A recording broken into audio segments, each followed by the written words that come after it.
प्रश्नावली 11.2 6 सेंटीमीटर त्रिज्या का एक वृत्त खींचिए। केंद्र से 10 सेंटीमीटर दूर स्थित एक बिंदु P लीजिए।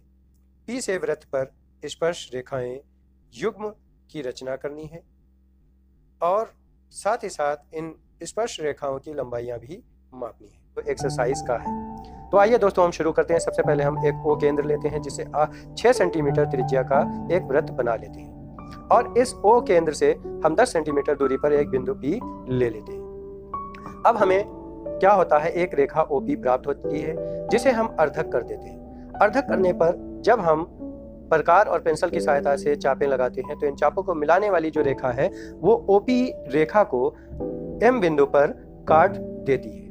अब हम क्या करते हैं, प्रकार में MO दूरी भरते हैं।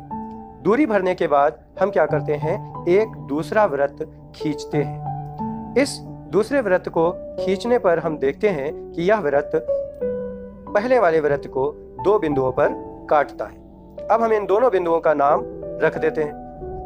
ऊपर वाले बिंदु का हम नाम रखते हैं R और नीचे वाले का K।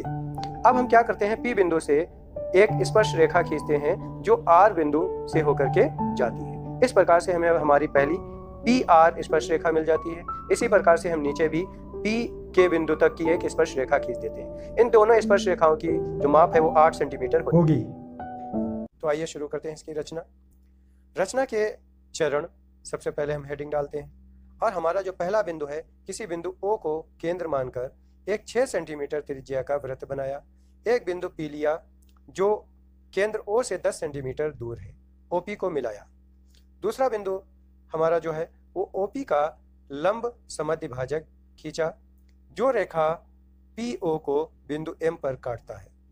अब M क्या है, इस रेखा का मध्य बिंदु है और इस M से हम MO दूरी प्रकार में भरते हैं और इतनी त्रिज्या का एक दूसरा वृत्त बना देते हैं।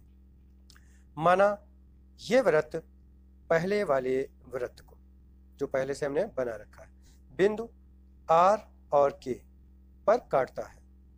इस प्रकार से हमें P और K तथा P और R को मिलाया जिससे हमें PR व P के अभिष्ट स्पर्श रेखाएं प्राप्त हुई। PQ और PR दोनों की जो लंबाइयां हैं मापने पर 8 सेंटीमीटर प्राप्त होती हैं।